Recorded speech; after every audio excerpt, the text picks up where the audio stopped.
केरला एक आइटम एक आइटम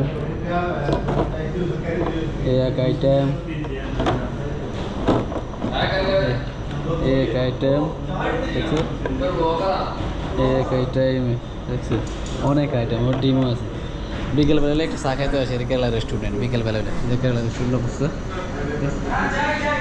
চাই 1 रुपये का पकौड़ा चाय पकौड़ा दियो 1 रुपये का अच्छा चाय বিকেলবেলা একটা সাইজ 1 টাকা আচ্ছা আচ্ছা চাই হ্যাঁ আচ্ছা চাই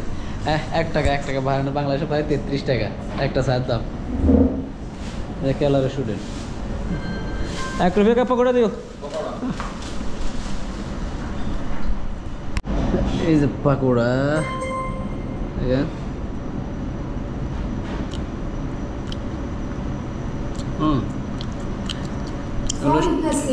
এগুলো পেঁয়াজ দিয়ে আর বেসন দিয়ে আর বিভিন্ন মানে শাক সবজি ভিতরে দেয় আর এগুলো দিয়ে বানায় আর পকোড়া ইন্ডিয়ান আর এগুলো এরকম পকোড়া আমরা এগুলো তবে আমরা সেগুলো বানানা ঠিক আছে